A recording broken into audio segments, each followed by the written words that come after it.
নমস্কার বন্ধুরা, আমার চ্যানেলে তোমাদের সকলকে স্বাগত জানাই। আজ আমি গাজরের পায়েস বানাবো। আমি প্রায় 1 কেজি মতো গাজর নিয়েছি। গাজরগুলোর খোসাগুলো ছাড়িয়ে ভালো করে ধুয়ে পরিষ্কার করে নিয়েছি। এই গ্রেটারটা দিয়ে গাজরগুলোকে খুব মিহি করে গ্রেট করে নেব। সব গাজরগুলো গ্রেট করা হয়ে গেছে। গাজরগুলো কতটা মিহি হয়েছে তোমাদের দেখিয়ে দিচ্ছি। কড়াইতে 2 চামচ ঘি গরম করে নিয়েছি, 4টে এলাচ ফাটিয়ে দিয়ে দিলাম। এবার কড়াইতে সব গ্রেট করা গাজরগুলো দিয়ে দিলাম। একটু মিডিয়াম ফ্লেমে গাজরটাকে খুব ভালো মতো ভেজে নিতে হবে।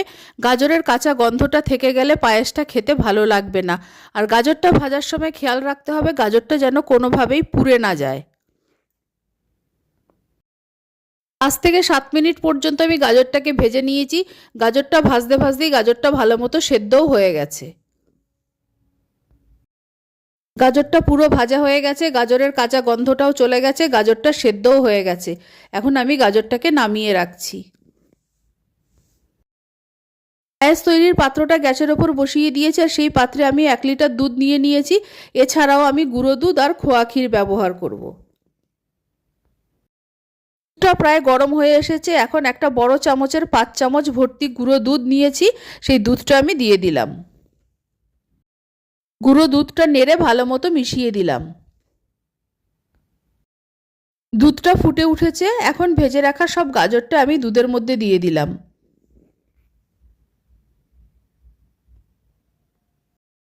গাজরটা দুধের সঙ্গে ভালো মতো নেড়ে মিশিয়ে দিচ্ছি। আর পায়েস মানেই অনবরত নাড়তে থাকতে হবে। গাজরটা আগেই ভাজার সময় সিদ্ধ হয়ে গেছিল, তবুও দুধের সঙ্গে আমি আরও কিছুক্ষণ ফুটিয়ে নিচ্ছি। এই সময় 1 মুঠো ভেজানো কাজু বাদাম দিয়ে দিলাম। গাজরটা দুধের সঙ্গে আরও কিছুক্ষণ লো টু মিডিয়াম ফ্লেমে ফুটিয়ে নিয়েছি। এবার আমি 1 বাটি চিনি দিয়ে দিলাম। চিনিটা তোমরা তোমাদের পছন্দ মতো কম বেশি করে নিতে পারো। 300-র বেশি খোয়া ক্ষীর আমি কিনে এনেছিলাম, কিন্তু আমার 2 মেয়ের দৌলতে খোয়া ক্ষীর খানিকটা কমে গেছে, তাই যেটুকু আছে আমি সেই খোয়া ক্ষীরটাই দিয়ে দেব।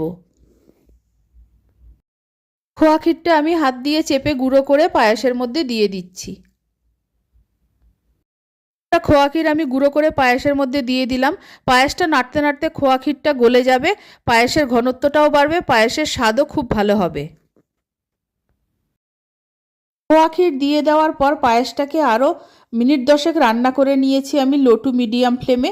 পায়েসের ঘনত্বটা তোমাদের আমি একবার হাতা দিয়ে তুলে দেখাচ্ছি। পায়েসটাকে এখন দেখতে একটু পাতলা লাগছে, কিন্তু যখন এটা আমি নামিয়ে নেব ঠান্ডা হয়ে যাওয়ার পর এতটা পাতলা থাকবে না, তখন এর ঘনত্বটা একদম পারফেক্ট হয়ে যাবে। আমার পায়েসটা রান্না হয়ে গেছে, আমি নামিয়ে নিচ্ছি। তৈরি হয়ে গেছে আমার গরম গরম গাজরের পায়েস। তবে এটা গরম গরম পরিবেশন করব না, এটা ঠান্ডা হওয়ার পরেই পরিবেশন করব।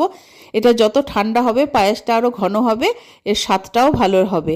আর আমার এই রেসিপি ভালো লাগলে অবশ্যই আমার চ্যানেলকে সাবস্ক্রাইব করো, লাইক করো, শেয়ার করো, আমার পাশে থেকো।